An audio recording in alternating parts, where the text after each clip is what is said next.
Hello everyone! Gusto ko lang share sa inyo itong mga tools na nabili ko sa Lazada. These tools are used to make cabinets and other kinds of furniture. And let's start with this one in the middle. Okay, this is called the Kreg R3. So, out of the box, ang makikita po natin ay ganito. Alright, nakarap siya ng medyo makapal na, na paper. And hindi mo ma-open to unless i-cut mo tong pagkakarap niya or tanggalin mo yung pagkakaglue. Super strong yung glue. So, I haven't seen an original one and I don't know what an original looks like. But for me, with the feel, the quality ng print, at saka ng box niya, I think it's original. Nabuksan ko na po to nung nakaraan. Pero hindi ko pa siya talagang nakikita in detail. So, ito na, papakita ko sa inyo yung wrap niya first. So, as you can see, ayan, malinaw na malinaw yung mga prints and pinapakita din niya yung mga different parts. Ayan, in different languages. So, ganito po yung pocket hole, it's used to join two pieces of wood together. Ayan, I'm going to show you more kapag nag-umpisa na po ako mag-build ng mga cabinets. I have a lot of projects in mind. Pero mas maganda pa if we have the right kinds of tools para mas mapabilis at mas gumanda yung project natin. Especially na ako po ay hindi po expert sa paggawa ng mga furniture, ng mga cabinets. I'm just trying my best to learn and hopefully I can build good cabinets. Okay, let's take a look at the box. So makikita mo natin yung naka-emboss na pangalan ng Kreg. It's very clear and it's very clean cut. Talagang napakaganda. So, for me, fake man to original, it looks original. Parang very good quality talaga yung box niya. At hindi siyang plastic na pag naarawan o natuyo, nabasa ay magiging brittle. Parang siya yung makunat na plastic. So, napaganda niya. Okay, so let's open it. Yan. So, when you open it, ito yung nandun sa loob. So, isa-isain po natin yan. Tabi ko muna tong clamp and we'll talk about that later. So, first we have this document. It's a manual. It shows the different parts of pocket hole jig. Ayan. Okay.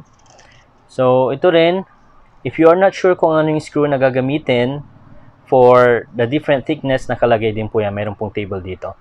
So, karaniwan, we use 3/4 inches or 3/4 inch na plywood thickness or plyboard. Okay, so ang gagamitin natin dyan ay 32mm or 1 1/4 screw length. And yung slider setting ay nasa, 3/4. Okay. So, ito, merong different types of screws. Coarse thread, usually used for plywood. Fine thread, usually used for mga hardwood. Okay. Tingnan natin isa-isain yan, Okay, ito rin yung kung paano gamitin. Jig. And all the rest, mga different instructions in different languages. Okay, so itabi ko na to. So, next natin kukunin ay itong other document here. So, general safety instructions, yan, in different languages. So, kailangan basahin natin yan pag nag-umpisa pa lang tayo. I haven't read it, pero babasahin ko yan bago ako mag-umpisa na gumawa ng cabinet. And what's inside the case ay meron po tayong, ito muna, unahin natin. Binuksan ko na po ito, pero all intact po lahat. Wala tinatanggal dyan na kung ano. Okay. So, itabi ko muna itong case. And let's see what's in here. So, hindi ko na-expect na meron palang mga freebies na ganito, It's included dun sa package. So, I was so happy when I saw them. Pero I'm sure that this will not be enough para sa paggawa ng mga cabinets ko. Kasi medyo madami akong projects in mind. So, here, Kreg pocket hole screws. This is the product code SML C125. This is for 1 1/4 inches na plywood siguro, I'm not sure. Siguro kailangan natin i-check yung table ulit. but I think this is the screw length, 1 1/4 inches. So as you can see, C125 or 1.25 kasi 1 and 1/4. So 1.25. So madali lang siyang memorize. Okay? Meron ding ganitong size. This is for softwoods and plywoods. It's plywoods coarse thread, 2 and 1/2 inches. So ito naman 1 inch. Okay, coarse thread for use with soft plywoods. Okay, so C1 kasi 1 inch. Pero hindi ko alam kung ano ibig sabihin ng SML at SPS. Okay, next is this one, 1 and 1/4 inches, SML F125, 1 and 1/4 din siya.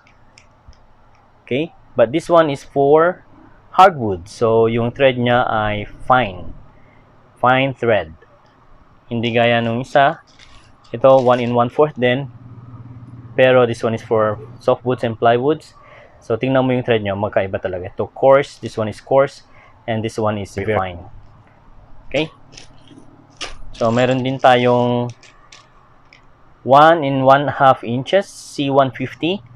So, madaling memorize, C is for coarse, 1 is for, 1 and 1/2, yung dito, yung last two digits. So, 1.5. Ito, 1.5. Okay? So, lastly, we have yung hole plugs. So, sa mga masela na ayaw makita nyo yung mga holes na ginawa natin with this jig that we have, ay pwede natin gamitin ito. Paano pag naubos naman to? Then, I think we can buy extra or we can make one. Actually, may binili ako na paggawa ng mga ganito, mapang-plug ng mga holes, but I haven't received them yet. I-share ko sa inyo pag na-receive ko na. 1, 2, 3, 4, 5, 6 packs of different screws and plugs. Each pack has 10 screws. Binilang po na pa sin. 2, 4, 6, 8, 10. Okay? So, tabi ko muna to. Now, tingnan natin yung may iba na sa box. So, we have here an Allen wrench. Ito yung ginagamit sa pag-adjust ng collar ng drill bit. Ayan, no? Ayan. Pangsikip at pangluwag. And we also have here yung bit mismo. Ayan, so papasok natin yung collar dito. Okay. Para set natin yung depth niya. Tapos, meron siyang, ayan, i-lock natin dito, no? Okay.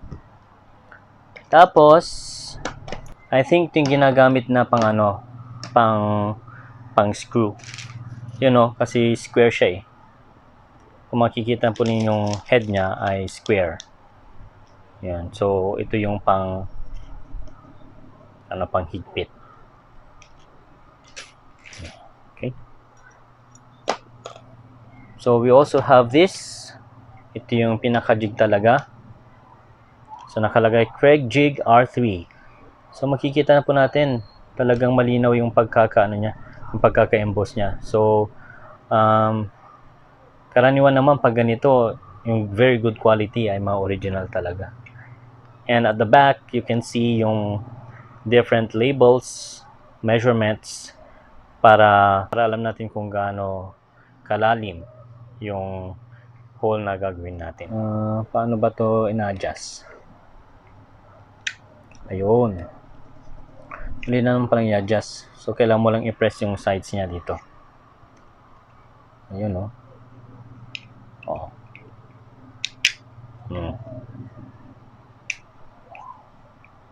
Just need to press it. Okay. Then this one goes here. Ayan.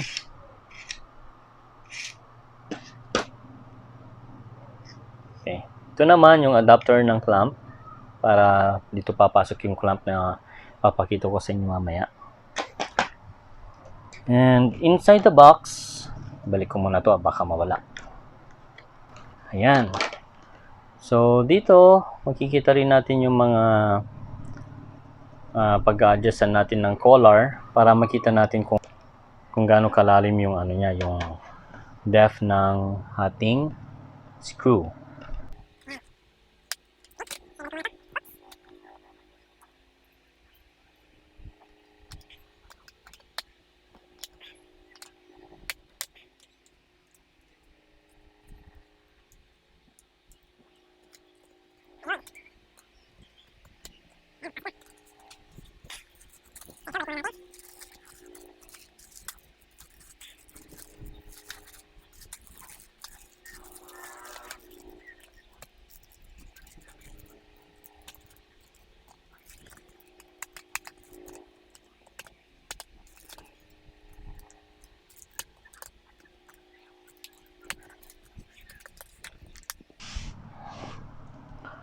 Okay. So next naman itong clamp. Okay.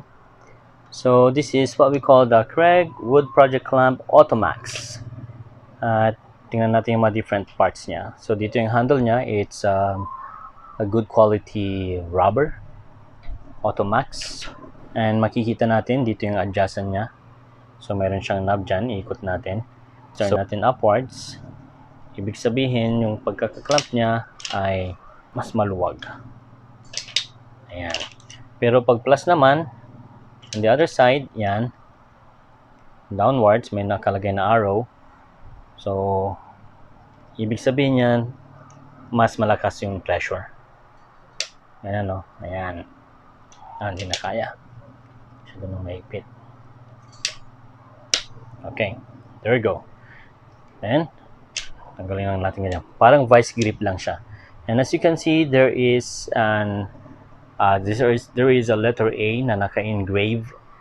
So, good quality talaga siya. Talagang, I think this is really an original Kreg product. Ano? Ganda. Okay. So, ito meron din siyang dalawang face. Okay. Ito yung ginagamit para magpantay yung mga different pieces of wood na i-clamp natin. Okay. Maganda siya. Malaki. Ang size nito ay parang kasing haba siya ng 11 inches na coupon band. Ano? Mas mahaba yata ng konti ito. So, napakaganda yung quality niya. Tapos, this one is made of hard plastic. Makapal siya. Hindi siya yung tipong plastic na basta-basta nababasag. So, we can keep this para magagamit natin na panghang. Okay. Kung kailangan natin itago, ay pwede natin siyang ihang. Tapos, to open this, I think kailangan nating ibaba ito. Ito. Siguro we need to press it. Hindi ko alam Anyway.